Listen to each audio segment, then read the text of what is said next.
¿Qué viene a tu mente cuando escuchas una frase como esta? No trates de huir porque no podrás escapar de mí.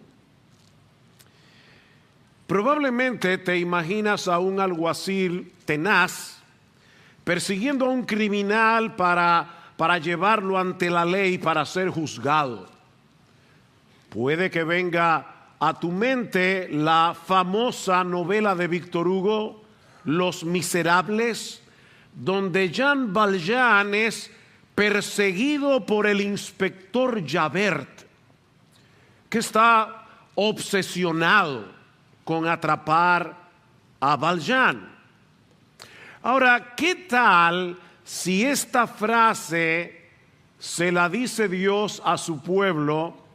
Porque en su amor eterno y sobreabundante, Él está decidido a hacernos bien, y sabiendo que todos nosotros en ocasiones tratamos de alejarnos por causa de nuestros pecados remanentes o porque en medio de nuestra lucha con la tentación olvidamos la gracia del Evangelio, entonces Él nos dice: hijo mío, con amor eterno te he amado y te he escogido para hacerte mío y para bendecirte con toda bendición espiritual en los lugares celestiales en Cristo. No trates de huir de mí. Ven, es otro tono. No trates de huir de mí porque no podrás escapar. Te amo lo suficiente como para no dejar que cometas la locura de alejarte de mí. Yo supongo que eso era lo que el salmista tenía en mente cuando escribió el Salmo 139. Yo les pido por favor que vayamos de nuevo al Salmo 139, que estudiaremos esta mañana, concentrándonos en particular en los versículos 7 al 12, al considerar el atributo de la omnipresencia de Dios. Y yo les pido que leamos otra vez los versículos 1 al 12 y luego los versículos 17 al 18. Y noten, hermanos, cuán intensamente personal es este salmo. Oh Señor, tú me has escudriñado y conocido. Tú conoces mi sentarme y mi levantarme. Desde lejos comprendes mis pensamientos. Tú escudriñas mi senda y mi descanso y conoces bien todos mis caminos. Aún antes de que haya palabra en mi boca, he aquí, oh Señor, tú ya la sabes toda. Por detrás y por delante me has cercado y tu mano pusiste sobre mí. Tal conocimiento es demasiado maravilloso para mí. Es muy elevado, no lo puedo alcanzar. Y aquí está nuestro texto de hoy. ¿A dónde me iré de tu espíritu? ¿O a dónde huiré de tu presencia? Si subo a los cielos, he aquí, allí estás tú. Si en el Seol preparo mi lecho, allí estás tú. Si tomo las alas del alba y si habito en lo más remoto del mar, aún allí me guiará tu mano y me asirá tu diestra. Si digo ciertamente las tinieblas me envolverán y la luz en torno mío será noche, no, ni aun las tinieblas son oscuras para ti, y la noche brilla como el día. Las tinieblas y la luz son iguales para ti. Versículo 17, cuán preciosos también son para mí, oh Dios, tus pensamientos, cuán inmensa es la suma de ellos, y si los contara serían más que la arena. Al despertar aún estoy contigo. Uno de los rasgos más sobresalientes de este salmo es la forma como el salmista aborda los atributos de Dios. No como una doctrina interesante sobre la que vale la pena disertar. No es un asunto intensamente personal y eminentemente práctico. De hecho, mis hermanos, este salmo era un himno para ser cantado en el Antiguo Testamento. Noten el título del Salmo 139, para el director del coro, Salmo de David. Este era un himno.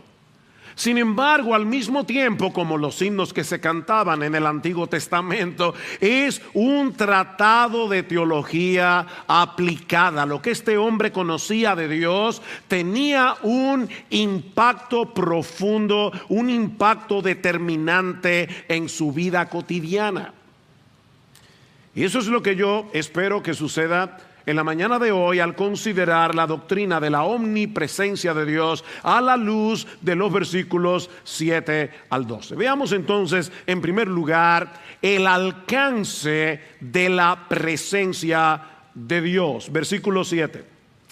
¿A dónde me iré de tu espíritu? ¿O a dónde huiré de tu presencia? David plantea una pregunta hipotética en el versículo 7. ¿Existe alguna posibilidad de que tú y yo podamos escapar de Dios?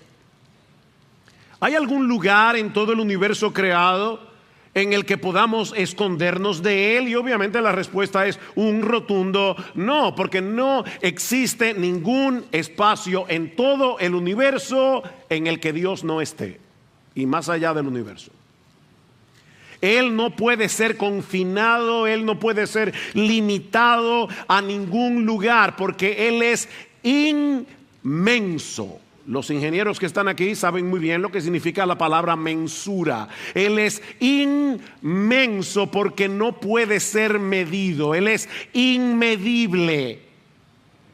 Cuando Salomón dedicó el templo de Jerusalén, él estaba consciente de que era iluso pensar que esa casa, por grande, majestuosa que fuera, pudiera contener a Dios. Primera de Reyes 8:27. Pero morará verdaderamente Dios sobre la tierra. He aquí que los cielos y los cielos de los cielos no te pueden contener, cuanto menos esta casa que yo he edificado.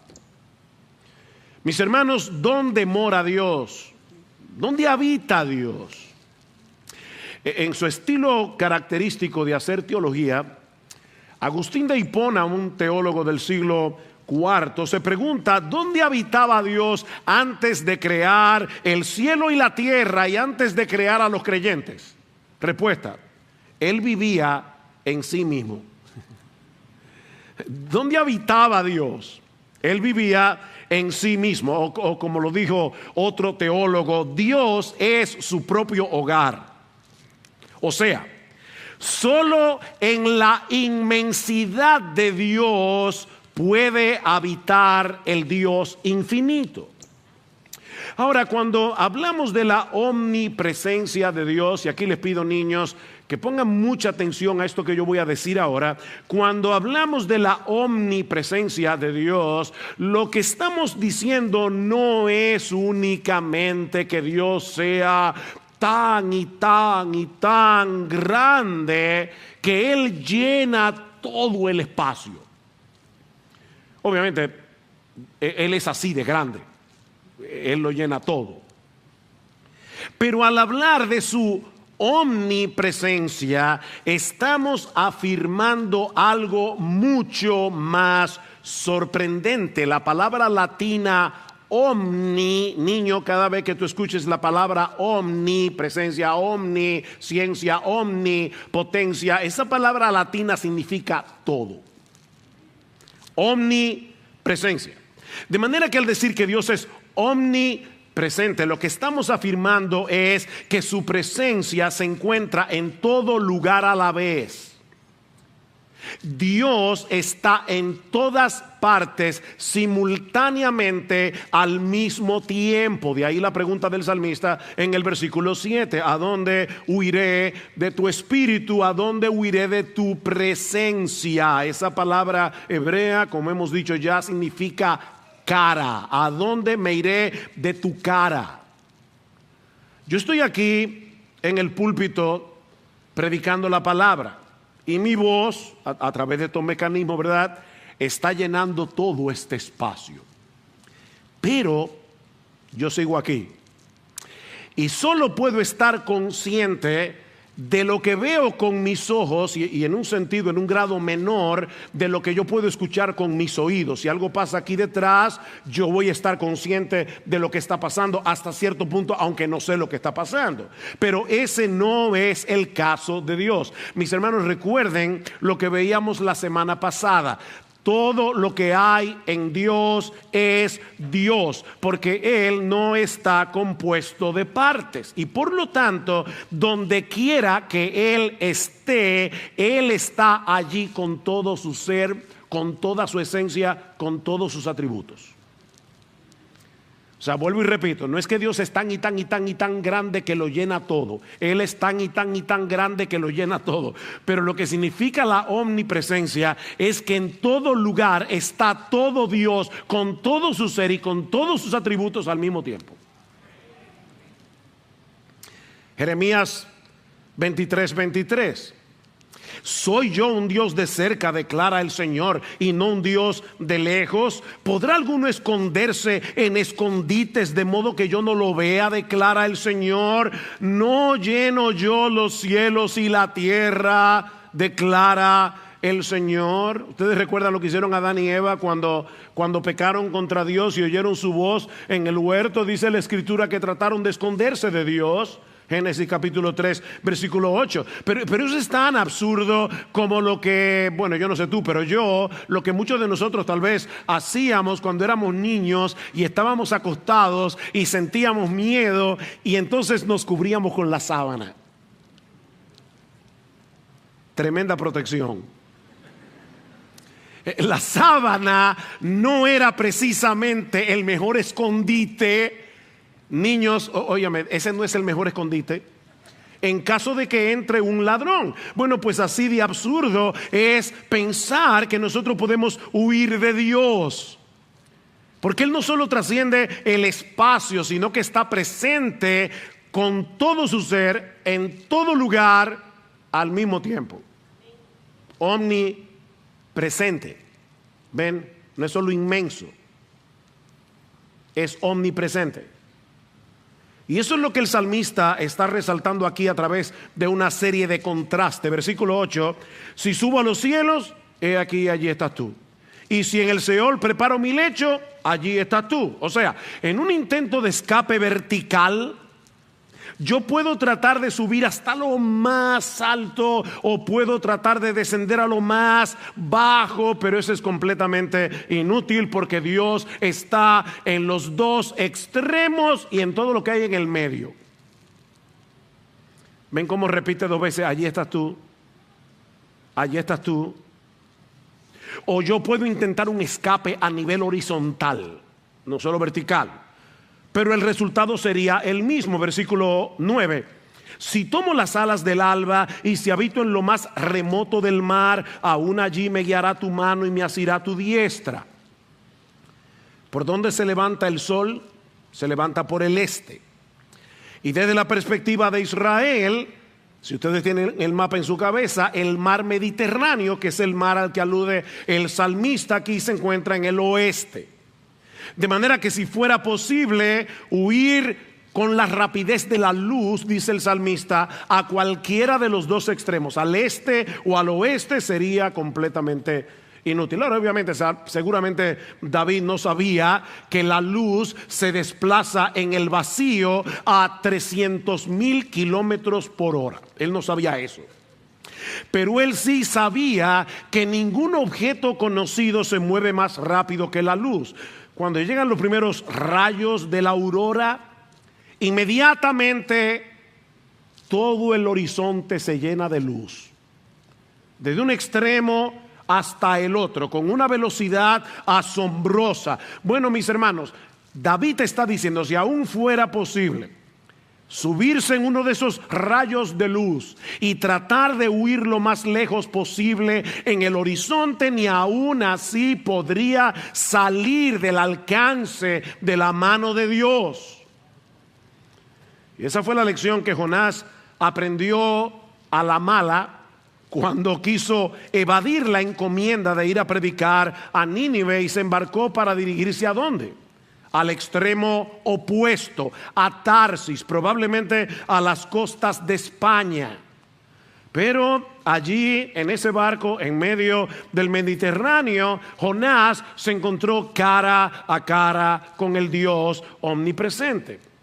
Pero el salmista quiere agotar todas las posibilidades.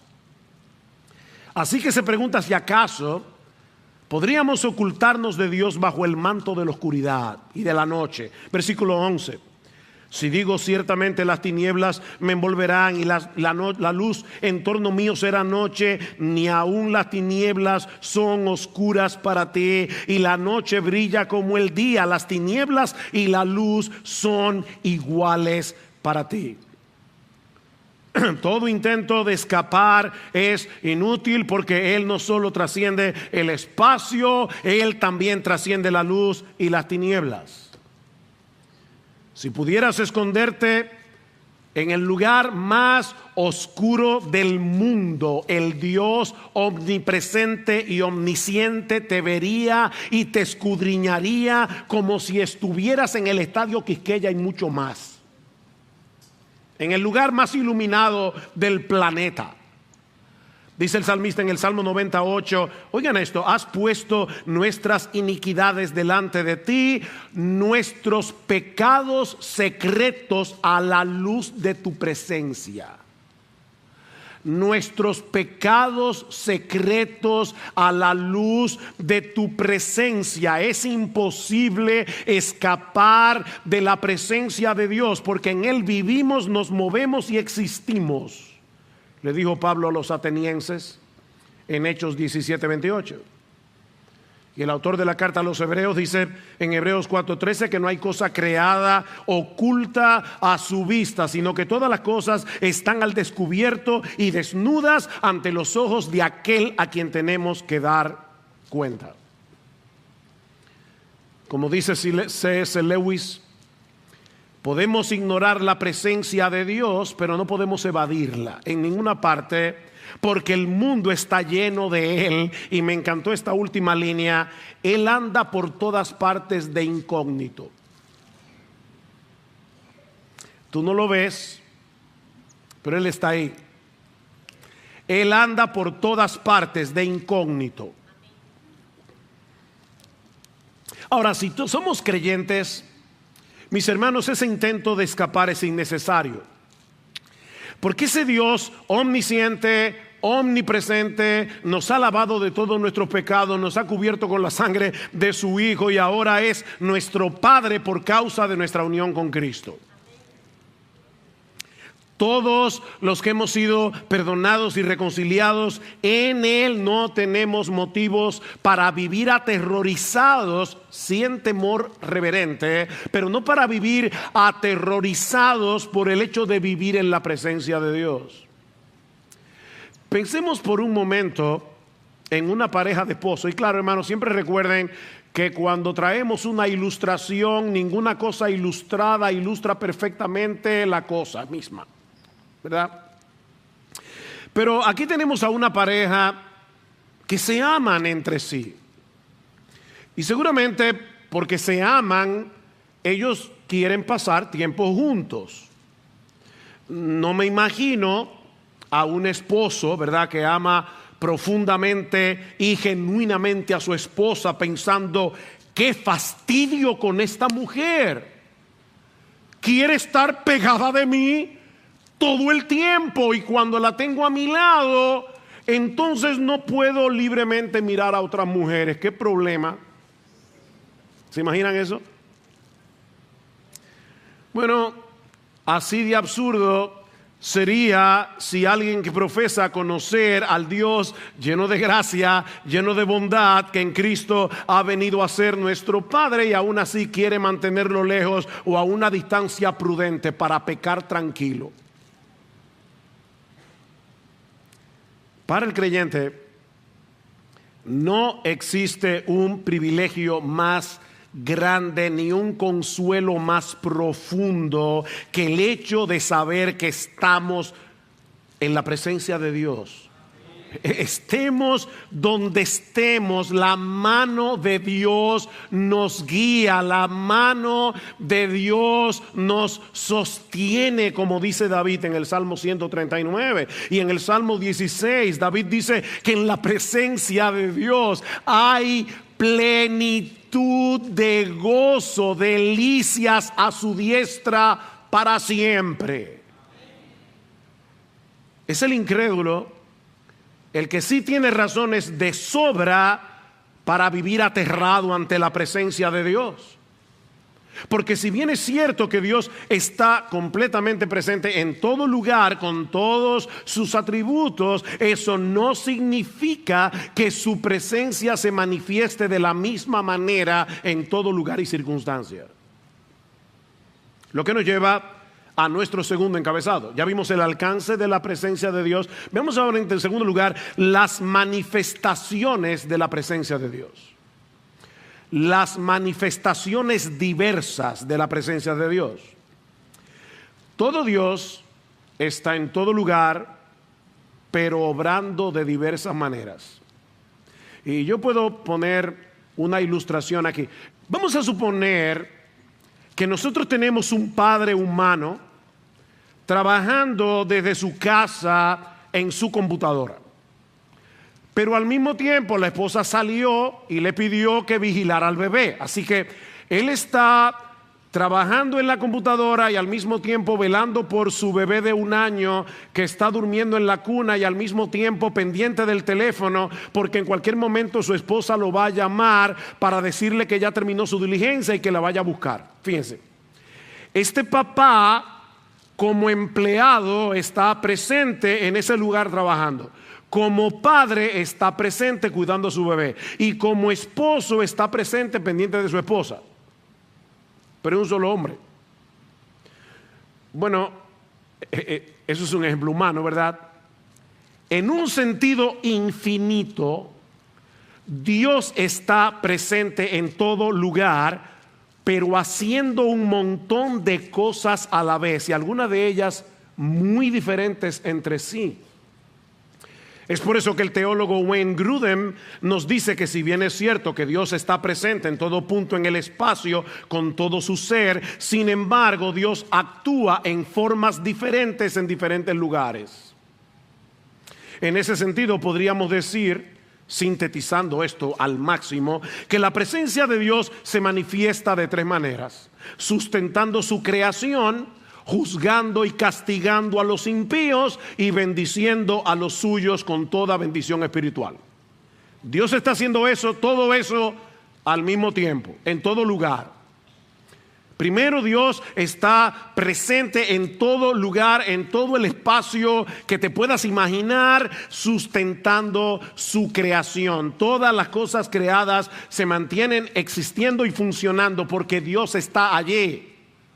No son las leyes de la naturaleza, ese es el nombre que los hombres le ponen para tratar de explicar lo que está haciendo Dios, pero es Dios el que está sosteniendo cada estrella, es Dios el que está sosteniendo cada planeta, es Dios el que está sosteniendo toda su creación al mismo tiempo. Y lo hace de una manera impresionante. Yo no sé si alguna vez tú has pensado en el hecho de que este planeta gira alrededor del Sol y sobre su propio eje a una velocidad impresionante. Si de repente este planeta da un frenazo, tú y yo caeríamos en Plutón. Pero eso no va a pasar.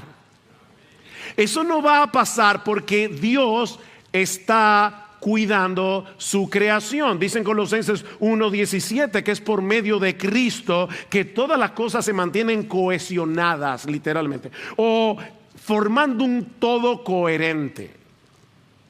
Y el autor de la carta a los Hebreos dice que Él es quien sustenta todas las cosas con su palabra poderosa. Hebreos 1:13.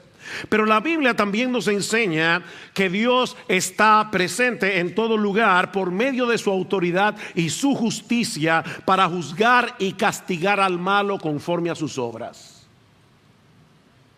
Dice en Génesis 18:21 que Dios descendió sobre Sodoma y Gomorra para castigarlos por sus pecados. Ahora, no piensen que porque la Biblia dice que Dios descendió, es que Dios se movió del cielo hacia la tierra.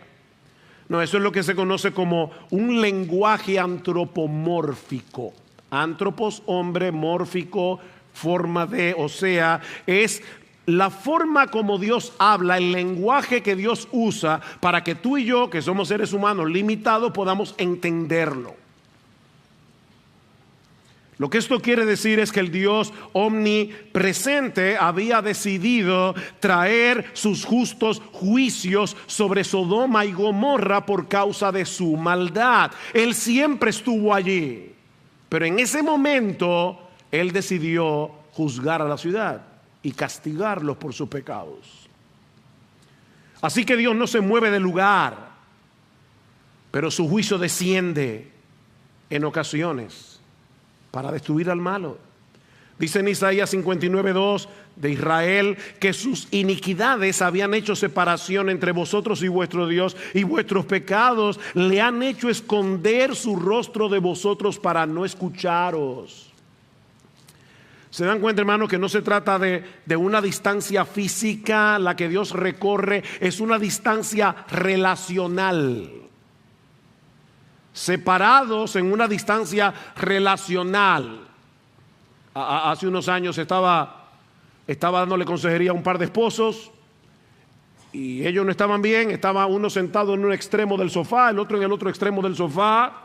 Claro, si yo tomaba una regla de medir, no estaban tan lejos. Pero yo que sabía lo que estaba pasando, ellos estaban allí sentados a kilómetros de distancia, emocionalmente hablando, relacionalmente hablando. Es en ese sentido que había una separación. Ellos querían la bendición de Dios, le oraban a Dios, pero no querían arrepentirse de sus pecados. Ellos no querían divorciarse de su iniquidad, y eso había hecho una separación entre ellos y Dios. Lo que nos lleva a la tercera manifestación de la presencia de Dios que encontramos en las Escrituras, y es el hecho de que Dios está en medio de los suyos para bendecirlos con toda bendición espiritual en los lugares celestiales en Cristo. ¿Y saben qué? Ese es el uso más común de la expresión la presencia de Dios que encontramos en toda la Biblia. Casi siempre que se habla de la presencia de Dios es que Él está allí para bendecirnos, que Él está allí para darnos de su favor, que Él está allí con toda su bondad. Comparando la condición de los efesios antes de su conversión, Pablo les recuerda en Efesios 2:12 que cuando no eran creyentes ellos estaban separados de Cristo. ¿Qué significa eso? Alejados de la ciudadanía de Israel, ajenos a los pactos de la promesa, sin esperanza, sin Dios en el mundo. Pero ahora, en Cristo Jesús, vosotros que en otro tiempo estabais lejos relacionalmente hablando, no físicamente, habéis sido hechos cercanos por la sangre de Cristo. Así que no es que Dios está lejos y de repente Él se mueve hacia nosotros. No, es que Él atrae nuestro corazón hacia Él, obrando arrepentimiento, obrando reconciliación para ahora poder bendecirnos. El teólogo Matthew Barrett lo explica con este ejemplo. Vamos a suponer que estás en un bote de motor y se descompone el bote a 100 yardas de una isla. La gente de la isla es buena gente, por lo que atan una cuerda a tu bote, regresan a la isla y te jalan. Pregunta: ¿qué es lo que se mueve? ¿El bote o la isla? Desde el punto de vista del barco, parece que la orilla está cada vez más cerca, dice Barrett. Sin embargo, en realidad la orilla está fija, es el bote el que se mueve. Y es lo mismo que ocurre con el Señor. Él es una roca inmutable, pero mientras tu bote se mantenga anclado en Él, vas a poder ser arrastrado a la seguridad de esa roca en medio de una tormenta. Como dice Stephen Charnock, que escribió el tratado de los atributos de Dios más memorable, más extraordinario que yo creo que se ha escrito en toda la historia de la iglesia. Stephen Charnock dice, no es Dios el que se acerca, somos nosotros los que somos atraídos hacia Él en arrepentimiento y fe. Isaías 57:15, porque así dijo el alto y sublime, el que habita la eternidad y cuyo nombre es el Santo: yo habito en la altura y la santidad. Wow, Él está allí exaltado y con el quebrantado y humilde de espíritu, para hacer vivir el espíritu de los humildes y para vivificar el corazón de los quebrantados. ¿Ven? Que nuestro Dios solo mora en sitios exclusivos, donde está el más bajo, el más humilde, el más quebrantado, el más arrepentido. Ahí está Dios. Ahí está Dios. Ese es el barrio en el que a Dios le gusta vivir. De manera, mis hermanos, que Dios está presente en todo lugar, pero obrando de diferentes maneras a la vez. Él está sosteniendo el universo, Él está juzgando y castigando al malo, Él está bendiciendo y favoreciendo al pueblo de Dios, todo eso a la vez. Cuando la Biblia dice que Dios está lejos del impío, lo que está diciendo es que ellos no pueden experimentar las bendiciones que Él tiene reservada para los suyos. Es por eso que en la Biblia la presencia de Dios suele ser sinónimo de bendición, de gozo, de alegría. ¿Recuerdan la forma como los sacerdotes debían bendecir al pueblo de Israel? Números capítulo 6, el Señor te bendiga y te guarde, el Señor haga resplandecer su rostro sobre ti. Ven cuando un papá se acerca a la cuna del bebé y de repente es como si nos pegaran como 15,000 voltios de luz en la cara. Se ilumina por más mala noche que hayamos pasado. Dice, bueno, que el Señor te bendiga y te guarde, el Señor haga resplandecer su rostro sobre ti, tenga de ti misericordia, el Señor alce sobre ti su rostro y te dé paz. Esa es la bendición de estar en la presencia de Dios. Y es en ese sentido que debemos entender por qué la Biblia habla de que Dios está especialmente presente en ciertos lugares. Lo vemos en el huerto del Edén, dice que Dios se paseaba por el huerto al aire del día. Lo vemos en el tabernáculo, lo vemos en el templo. No es que una mayor esencia de Dios estuviera en el jardín o en el tabernáculo o en el templo.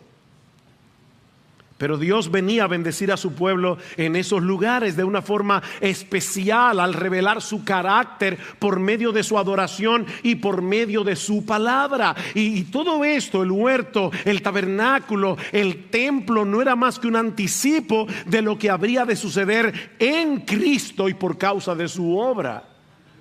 Lo que nos lleva a nuestro tercer encabezado: la presencia de Dios en el nuevo pacto. La presencia de Dios. Ya hemos visto el alcance de la presencia de Dios, las diversas manifestaciones de la presencia de Dios. Veamos la presencia de Dios en el nuevo pacto. Mis hermanos, ¿cuál ha sido en la historia redentora la manifestación más gloriosa, más extraordinaria, más hermosa, más sublime, más maravillosa de Dios? Tiene un nombre: Jesucristo. Jesucristo. ¿Cómo le llamó el ángel en Mateo capítulo 1? Emmanuel.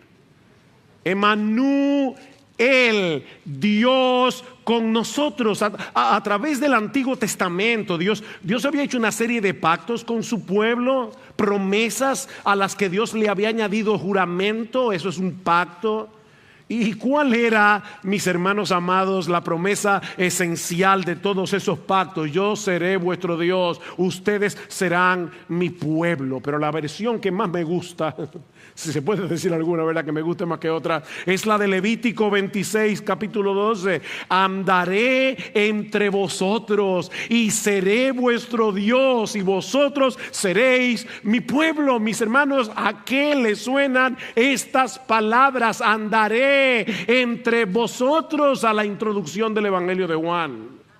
En el principio era el Verbo, y el Verbo era con Dios, y el Verbo era Dios. Versículo 14, y aquel Verbo fue hecho carne y habitó entre nosotros. Literalmente puso su tabernáculo de carne entre nosotros y vimos su gloria, gloria como del unigénito del Padre, lleno de gracia y de verdad. Lo que Mateo y Juan quieren hacernos ver es que en Cristo se cumplen plenamente todas esas promesas de los pactos del Antiguo Testamento, porque en Él habita corporalmente toda la plenitud de la deidad. Colosenses 2:9. Todo Dios en Cristo. La segunda persona de la Trinidad, Dios el Hijo, se hizo hombre para morir por nosotros en una cruz y reconciliarnos con Dios, de manera que ahora tú y yo pudiéramos disfrutar la bendición de su presencia en nuestras vidas. Pero eso no termina ahí.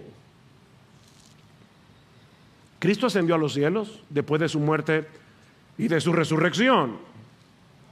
¿Nos dejó solos? Yo nos dejaré huérfanos. Yo vendré a vosotros por medio de mi espíritu. Cristo envió su espíritu para hacer de nosotros templos del Dios viviente. ¿Recuerdan cómo comienza Juan 14? No se turbe vuestro corazón. ¿Creéis en Dios? Creed también en mí. En la casa de mi Padre muchas moradas hay. Pero ¿saben qué ahora les dice Cristo más adelante? En lo que ustedes llegan a esa morada, yo voy a traer mi morada a ustedes por medio de mi espíritu. El que me ama, mi palabra guardará, y mi Padre le amará, y vendremos a él y haremos morada con él por su espíritu. Nosotros somos el templo de Dios.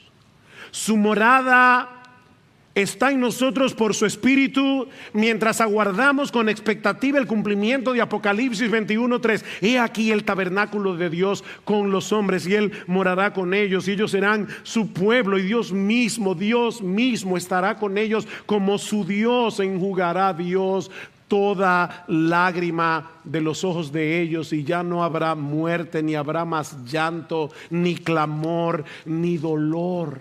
¿Se imaginan eso, hermanos? Porque las primeras cosas pasaron. ¿Y saben por qué no habrá más llanto, ni más dolor, ni más lágrimas, ni más tristeza? Porque Dios está allí presente. Ese es el clímax de la vida bienaventurada, cuando podamos disfrutar de la presencia de Dios en cuerpos glorificados, sin el estorbo del pecado, por los siglos de los siglos. ¿Se dan cuenta, mis hermanos, la importancia que tiene esta doctrina para nuestras vidas aquí y ahora? Vivimos en la presencia de Dios. Coram Deo, frente a Dios. Tú y yo vivimos en la cara de Dios.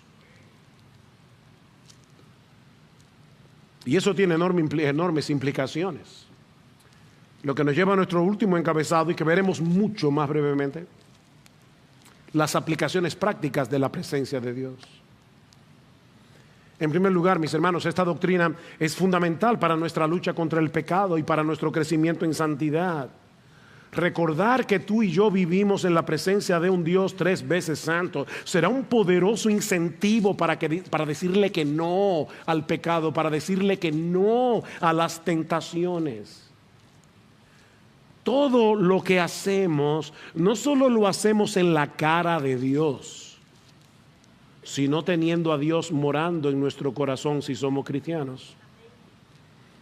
¿O ignoráis que vuestro cuerpo es templo del Espíritu Santo? 1 Corintios 6:19, el cual está en vosotros, el cual tenéis de Dios, y que no sois vuestros, porque habéis sido comprados por precio. Glorificad pues a Dios en vuestro cuerpo y en vuestro espíritu, porque ambos son de Dios. En segundo lugar, esta doctrina es un gran consuelo en medio del dolor. Un gran consuelo, hermanos, la mano de Dios.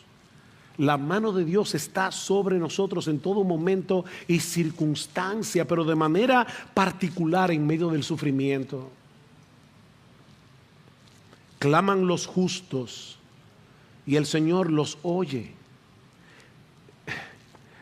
Óyeme, tus suspiros no le son ocultos a Dios. Yo no sé a ti, pero hay momentos, ha habido momentos en mi vida en que yo estoy tan afligido que yo no puedo articular palabra. Y más de una vez me he visto a mí mismo diciéndole a Dios: Señor, no puedo orar. Yo no sé qué decir. Pero yo solamente sé una cosa: tú interpretas perfectamente cada una de mis lágrimas. Y eso me consuela.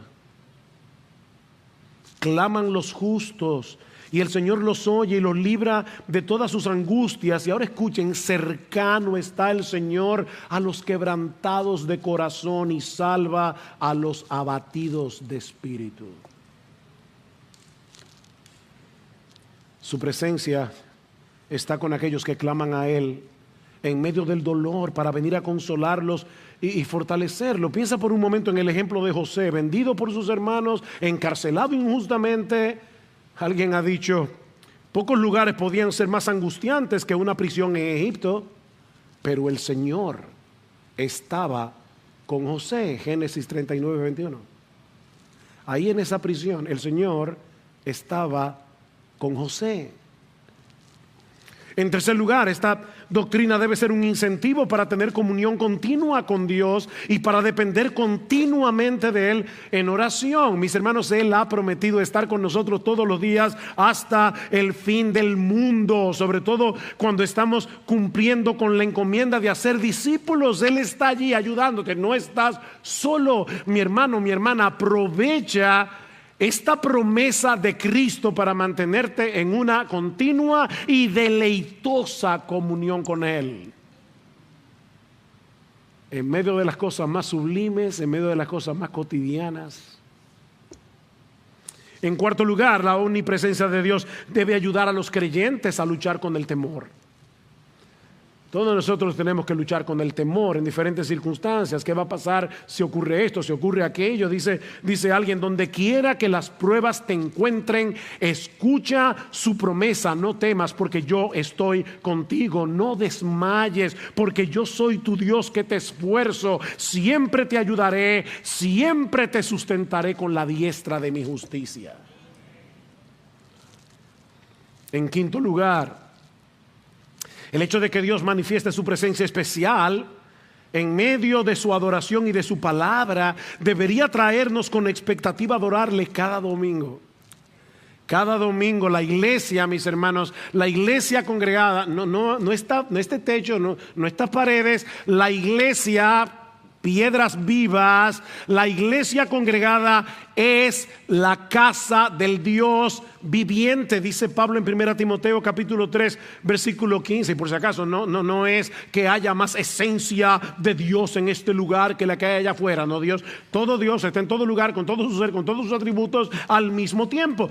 Pero Dios viene a bendecir a su pueblo por medio de su palabra cantada, por medio de su palabra predicada, cuando nos reunimos en su nombre y en su día. Me sorprende sobremanera Hebreos capítulo 2. Dice, hablando de Cristo, que Él no se avergüenza de llamarlos hermanos, diciendo: anunciaré tu nombre a mis hermanos, en medio de la congregación te cantaré himnos. Eso es Cristo hablando.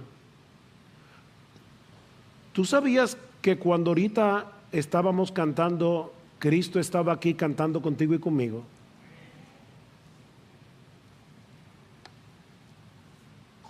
Cristo se hace presente en medio de su iglesia y acompaña a sus redimidos a cantar alabanzas a su Padre. Yo no sé a ti, pero a mí me sobrecoge. Cada domingo debemos venir a tiempo, cada domingo. Esto es un encuentro con el Dios del universo. Y con un corazón preparado para encontrarnos con Dios y escuchar su voz a través de su palabra predicada.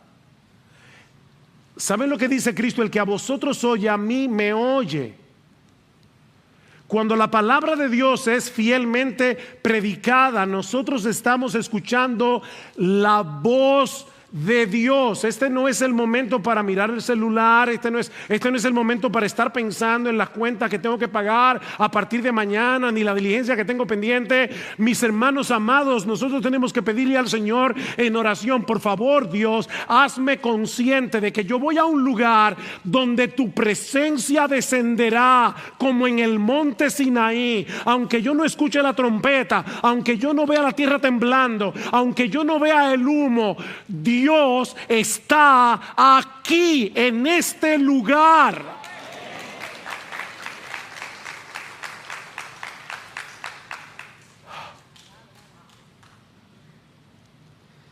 Así dice el Señor: el cielo es mi trono y la tierra el estrado de mis pies. ¿Dónde pues está la casa que podríais edificarme? ¿Dónde está el lugar de mi reposo?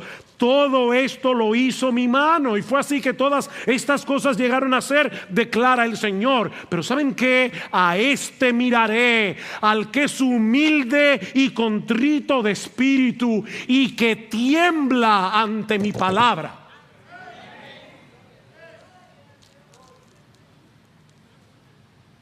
¿Tú quieres disfrutar de una íntima y deleitosa comunión con Dios? Acércate con un espíritu humilde y con un corazón sensible para escuchar su voz a través de la exposición de su palabra. Y finalmente, la omnipresencia de Dios es una advertencia para todos aquellos que no conocen a Dios y continúan en su obstinación y su pecado. Mi amigo, recuerda que no existe un lugar en todo el universo en el que puedas esconderte de Dios. Y cuando tengas que comparecer delante de Él en el día del juicio, te enfrentarás con un juez que conoce tu vida hasta el más mínimo detalle. Pero ese Dios omnipresente hoy te ofrece en el Evangelio salvación en Cristo, solo por gracia, solo por medio de la fe. Así que, mi amigo, en vez de seguir tratando de huir de Él, huye hacia Él. No sigas huyendo de Dios, huye a Dios. Ven y refúgiate en Cristo por la fe, porque en Él hay perdón. Perdón y vida eterna por gracia. Probad y ved. Esa es mi invitación para ti en esta mañana. Probad y ved que el Señor es bueno. Pruébalo. Cuán bienaventurado es el hombre que en Él se refugia.